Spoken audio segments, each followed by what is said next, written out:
Assalamualaikum warahmatullahi wabarakatuh. Apa kabar semuanya? Mudah-mudahan selalu sehat walafiat. Di video kali ini aku ingin berbagi kebaikan karena ini bulan suci Ramadan yang penuh rahmat, ampunan dan penuh karunia-Nya. Aku ingin berbagi walaupun aku di sini bukan seorang ustazah, bukan ahli agama dan ahli ibadah. Aku hanyalah seorang hamba Allah yang baru saja hijrah, dan tentu di sini kita sama-sama belajar. Namun di bulan yang baik ini aku ingin memberikan suatu kebaikan juga yang mudah-mudahan ini menjadi manfaat untuk kita semua dan menjadi ladang pahala bagi aku juga. Untuk yang pertama, marilah kita mengucapkan puji dan syukur kehadirat Allah Subhanahu wa taala. Alhamdulillahirabbil alamin. Segala puji bagi Allah, Zat yang maha mulia, yang maha bijaksana, yang maha kuat, yang maha adil, yang maha perkasa, yang maha pengasih, dan yang maha penyayang. Zat yang menggantungkan segala kebutuhan kita, baik itu makanan, minuman, kebutuhan kita seperti pakaian, kendaraan, segala macam yang memenuhi roda kehidupan kita, Dia kabulkan untuk kita semua. Dan juga sholawat dan salam juga kita curahkan kepada junjungan Nabi Muhammad SAW, karena berkat beliaulah kita bisa mengetahui bahwa ada halal, ada haram, dan bagaimana apa yang harus diperintahkan, apa yang harus dijalankan, dan beliau tuntun kepada akhlak yang mulia. Kemudian beliau juga adalah pimpinan anak-anak Adam di hari kiamat kelak.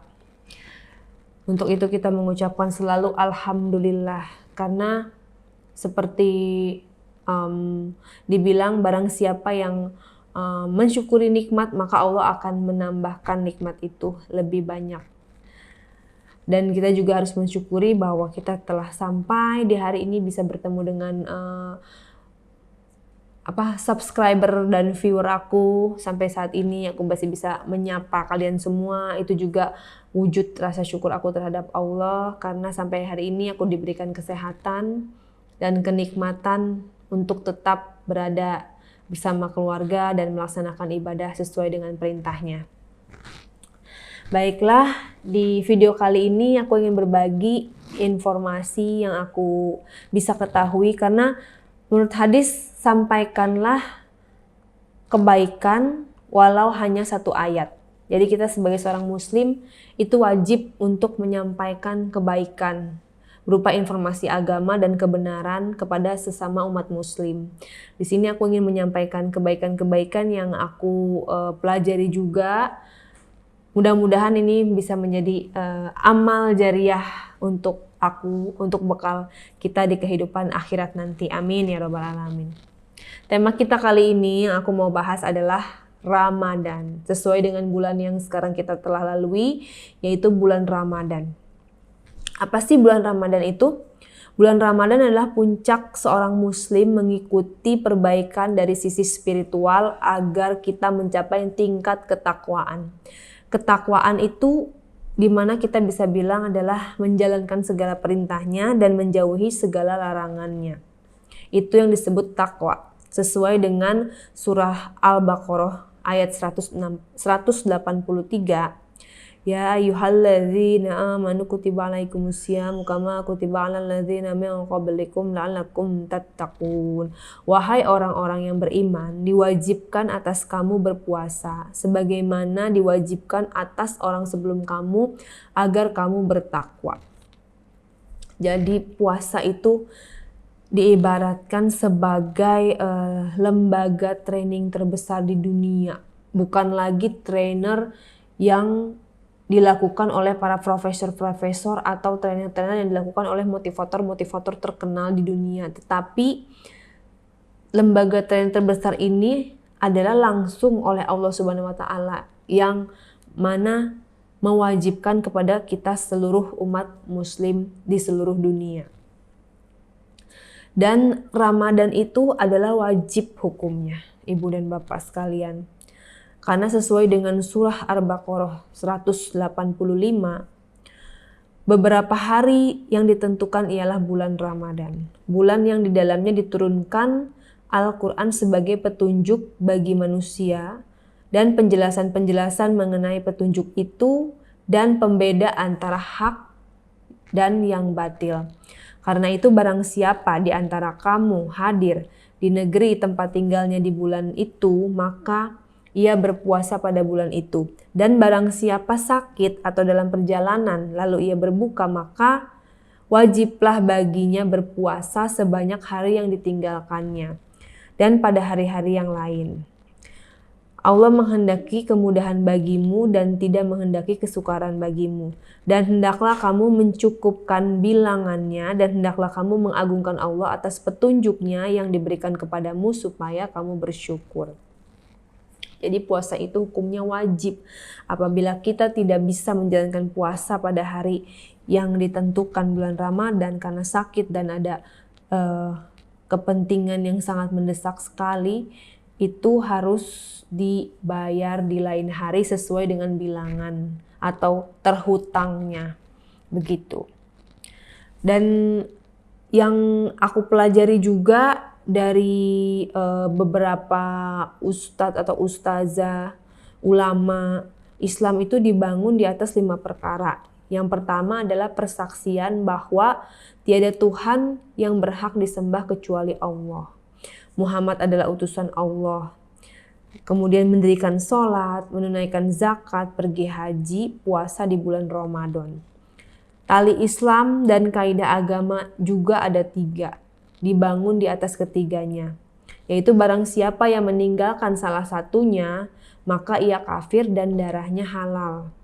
Nah, ketiga tali Islam dan kaidah tersebut adalah kesaksian tidak ada Tuhan yang wajib disembah selain Allah.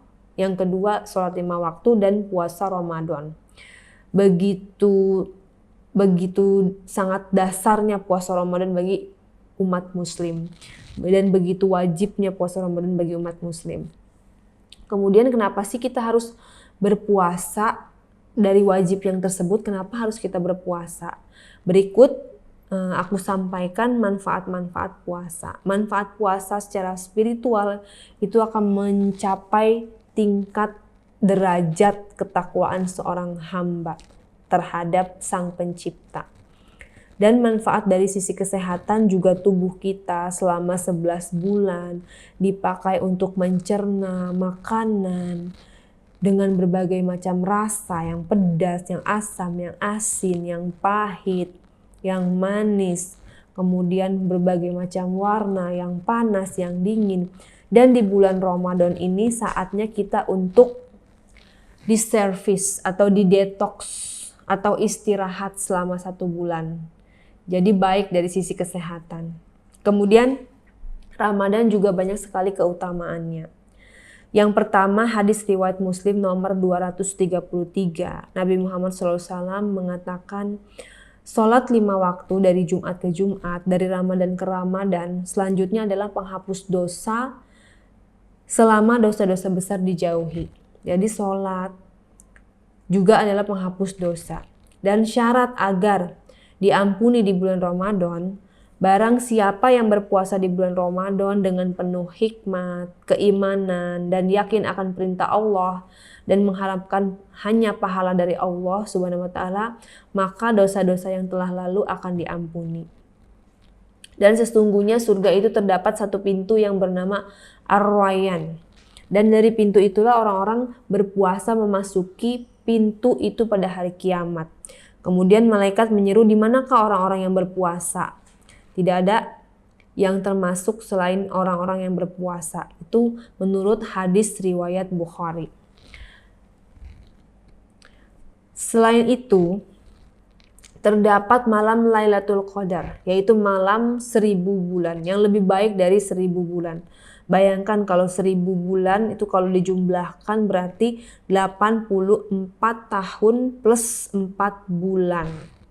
Begitu luar biasanya Allah cinta kepada kita umatnya. Belum tentu umur kita bisa mencapai 84 tahun 4 bulan. Karena rata-rata usia di zaman Nabi Muhammad SAW itu 60-70 tahun. Begitu juga dengan Nabi Muhammad SAW yang wafat di usia 63 tahun.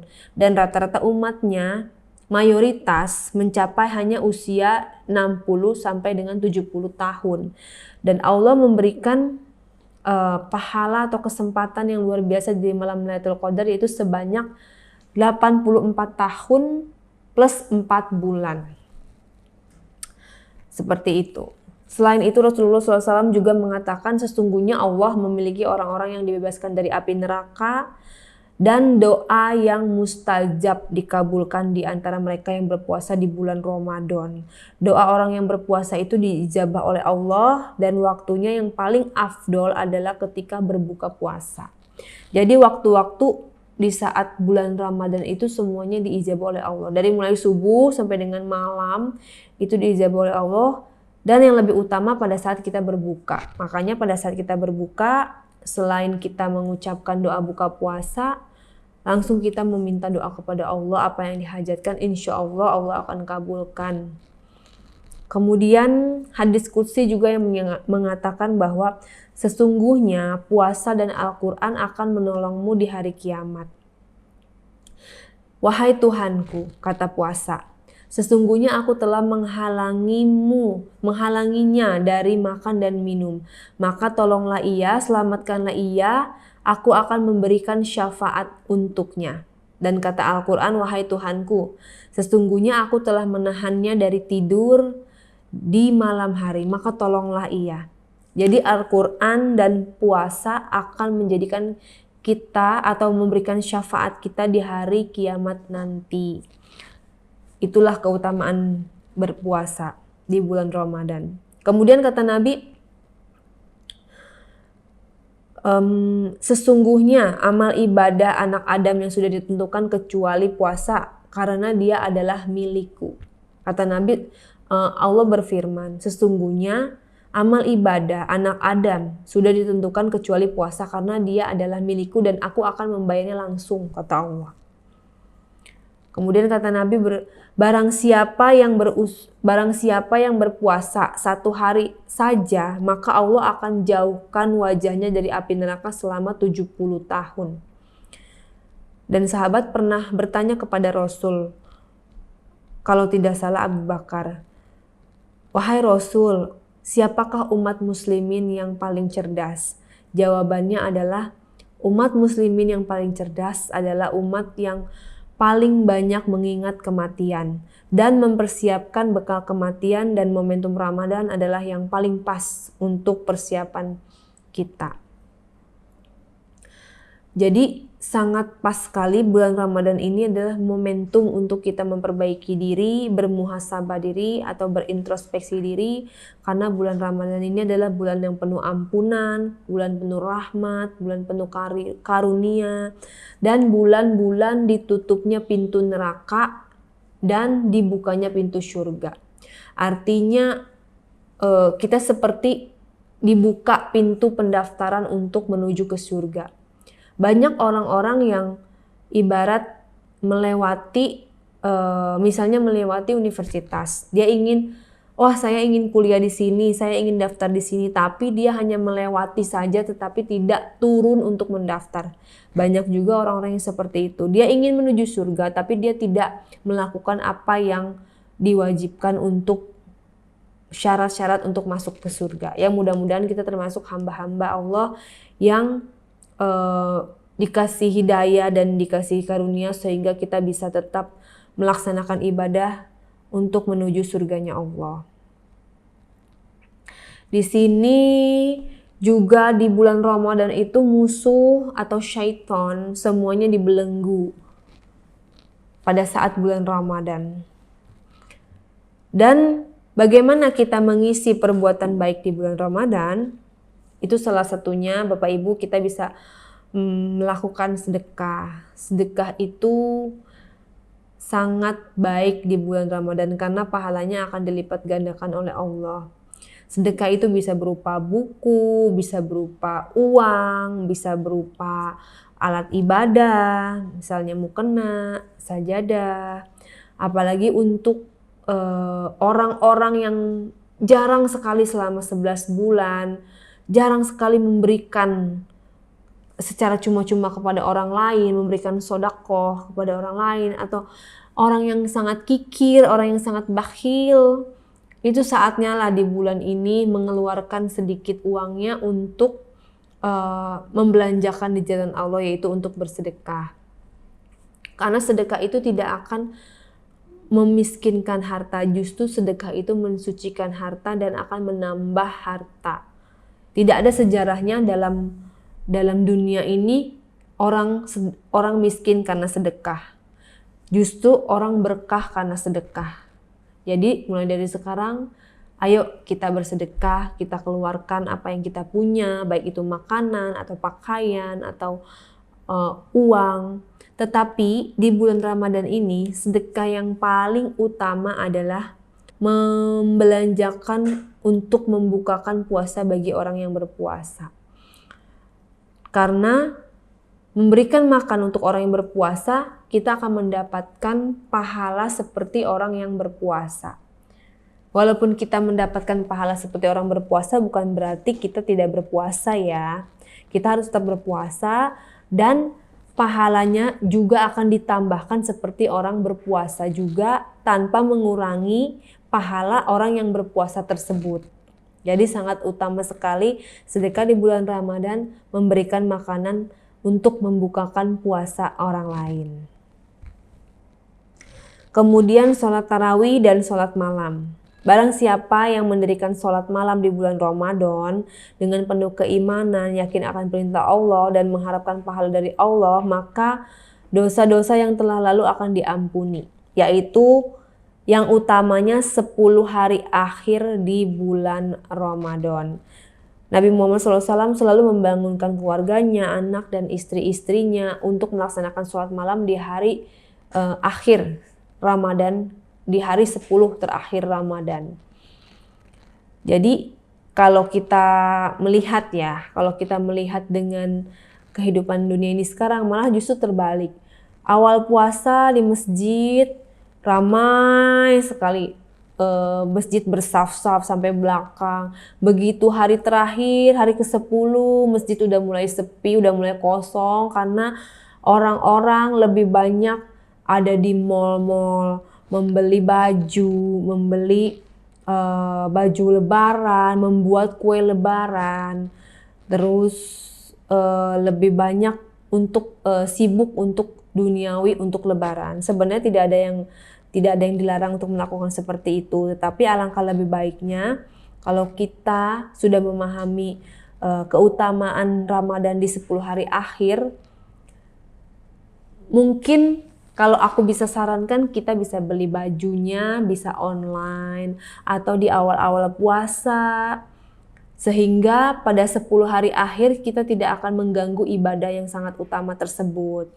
Kemungkinan beli baju, beli perlengkapan ibadahnya bisa di awal-awal Ramadan seperti sekarang ini.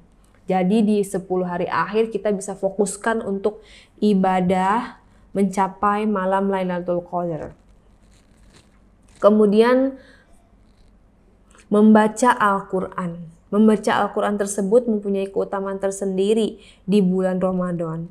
Karena membaca Al-Quran tersebut punya pahala tersendiri walaupun kita sudah menghafalnya, sudah hafal lantunan atau juz-juz dari Al-Quran.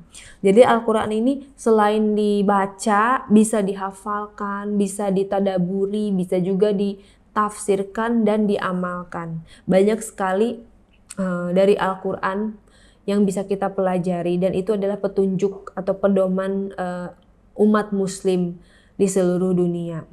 Dan sahabat-sahabat Nabi sendiri banyak sekali yang menghatam Al-Quran lebih dari 30 kali dalam sebulan di bulan Ramadan. Jadi Al-Quran ini sangat dibilang bulan Ramadan adalah bulannya Al-Quran, dan itu betul sekali. Jadi kalau aku boleh kasih saran ya untuk pembaca atau viewer aku ini, jangan pernah malu untuk kita belajar Al-Quran, terutama Walaupun kita sudah tua, udah kepala 3, kepala 4, aduh aku udah tua nih, belum bisa belajar Al-Quran, udahlah nggak apa-apa. Yang penting anak-anak bisa, jangan seperti itu ya, karena kita masih bisa diberikan umur, masih bisa belajar Al-Quran mulai dari huruf-huruf dasar, yaitu huruf hijaiyah. Yang mana kita jangan sampai buta dengan tulisan Al-Quran bahasa Arab. Karena di situ banyak sekali makna yang terkandung yang bisa kita pelajari. Dan bahasa Arab itu sangat banyak makna ya. Satu kata banyak sekali makna-maknanya sehingga penyampaian dalam Al-Quran itu akan lebih terasa kalau kita bisa belajar Al-Quran. Kalau kita tidak belajar, kita tidak akan tahu perbedaan antara alif dengan hamzah, dengan nun, dengan ya, kemudian sin, shin, shot, kemudian juga ada ba, seperti itu. Dan itu sangat penting untuk belajar huruf-huruf basic bahasa Arab dalam memahami Al-Quran yang kita baca. Selain itu, perbuatan atau kegiatan yang baik di bulan Ramadan itu adalah i'tikaf di masjid. I'tikaf di masjid. Masjid itu adalah rumah bagi setiap orang yang bertakwa, dan Allah akan menjamin orang-orang yang menjadikan masjid sebagai rumahnya dengan memberinya kasih sayang, rahmat, karunia, keberhasilan dalam melewati titihan menuju Ramadan dengan keriduan Allah sampai ke surganya. Ini diriwayatkan hadis Tabrani dalam Al-Khabir jilid 6 halaman 254 dan Al-Zabar jilid 6 halaman 506. Jadi i'tikaf yang dilakukan oleh Nabi Muhammad SAW itu di hari akhir 10 bulan Ramadan. Kalau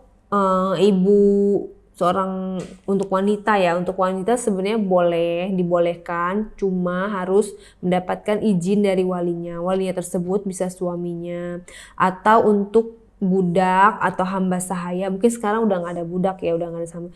Zaman dulu untuk hamba sahaya harus izin dengan tuannya, seperti itu. Dan i'tikaf di masjid ini hukumnya sunnah, tetapi menjadi wajib apabila seseorang mempunyai nazar, dan menjadi haram apabila seorang perempuan tidak mendapatkan izin dari walinya, seperti itu. Jadi i'tikaf di masjid ini dimulai hari akhir 10, yang mana berarti 21 hari menjelang Lebaran sampai setelah sholat Id biasanya. Jadi berangkat hari ke-10 akhir, bawa baju, dan pulang bisa setelah selesai sholat Idul Fitri. Itu kalau yang memang benar-benar mau khusyuk untuk i'tikaf di masjid.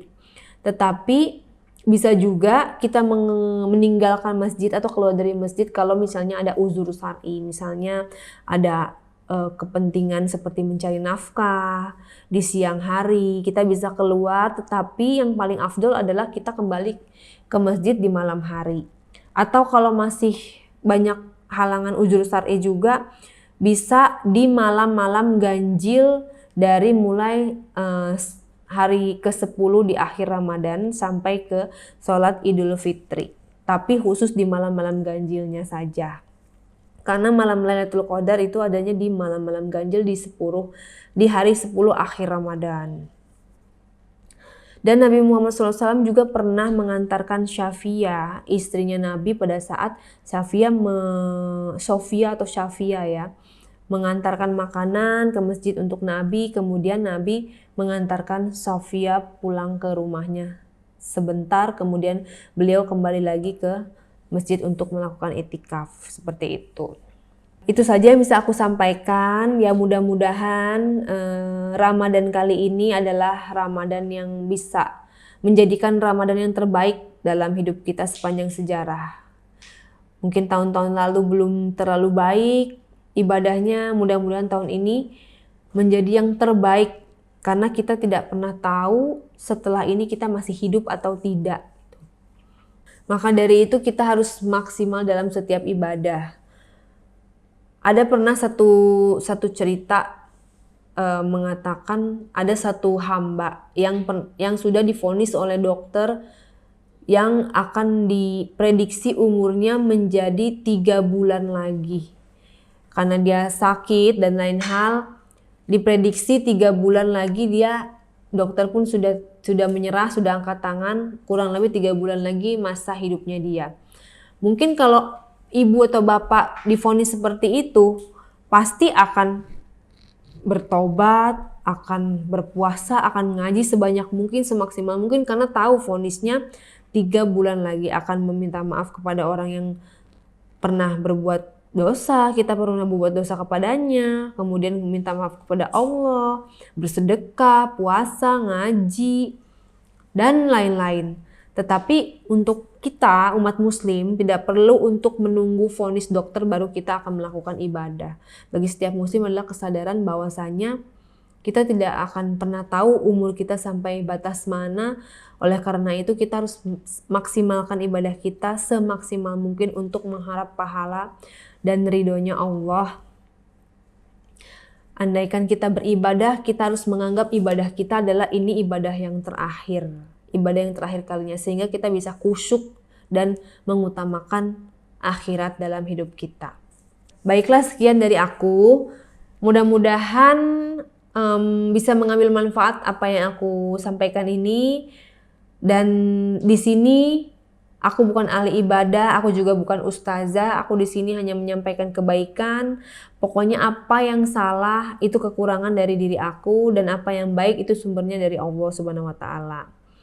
Dan aku akan membacakan direct message di Instagram karena ada yang menanyakan ini dari Eliana Bradley. Halo Kak, aku mau nanya, katanya kan selama bulan Ramadan setan terbelenggu, tapi kok masih ada orang yang bermaksiat dan lakuin dosa? Makasih Kak. Kalimat syaitan dibelenggu yang aku pelajari sih setahu aku ya, mudah-mudahan nggak salah. Kalimat itu adalah kalimat majazi atau kalimat hiasan. Jadi kalau diartikan dalam suasana Ramadan ini kan otomatis rahmat Allah datang. Kemudian orang-orang mulai tergerak untuk melakukan atau meningkatkan ibadahnya mereka. Maka ketika ibadah mereka itu meningkat, ketaatan naik, otomatis maksiat menjadi turun, nafsu ditekan turun, dan akhirnya maksiat pun akan sangat sedikit. Bukankah pada saat Ramadan kita juga sering beristighfar? Nah, kemudian istighfar tersebut bisa menghapus dosa. Kemudian orang-orang pada saat Ramadan akan meningkatkan ibadahnya 2 kali lipat. Dengan ibadahnya 2 kali lipat, itu akan mencegah dari perbuatan-perbuatan buruk. Nah, kalau peluang keburukan tertutup, otomatis dia akan tercegah dari perbuatan maksiat. Misalnya, dia mau bohong, nggak jadi, minimal takut batal puasanya. Terus dia mau berbuat salah, aduh, takut dosa, ditahan dulu akhirnya. Nah, minimal seperti itu otomatis perbuatan-perbuatan buruk dapat dicegah dan akhirnya syaitan tidak akan mampu menggodanya. Jadi seakan-akan pintu surga dibuka dan pintu neraka ditutup. Jadi disitulah seolah-olah itu syaitan tidak mampu menggoda. Karena yang dimaksud dibelenggu itu karena kita kebanyakan di bulan Ramadan ini lebih meningkatkan ibadahnya dibandingkan dengan bulan-bulan sebelumnya. Itu yang dimaksud setan dibelenggu itu seperti itu, seolah-olah setan dibelenggu. Kalau yang seperti yang aku pelajari sih seperti itu. Mungkin ada pendapat lain, mungkin bisa bertanya kepada yang lebih ahli seperti itu. Oke, kalau begitu cukup sampai di sini tema Ramadan kita kali ini. Silakan yang mau komen untuk aku bahas temanya seperti apa untuk video berikutnya. Ya, sekali lagi aku mohon maaf kalau ada kurang-kurangnya, salah-salahnya. Semuanya masih belajar, kita sama-sama belajar. Aku yang berbicara di sini di depan teman-teman yang lagi nonton, bukan berarti aku lebih jago. Artinya aku ingin meningkatkan ketakwaan aku ya, salah satunya dengan memberikan kebaikan-kebaikan di channel YouTube aku ini sesuai dengan temanya aku yang sudah hijrah ini. Mohon maaf kurang lebihnya dan terima kasih atas perhatiannya. Assalamualaikum warahmatullahi wabarakatuh. Sampai ketemu lagi di video selanjutnya. Bye.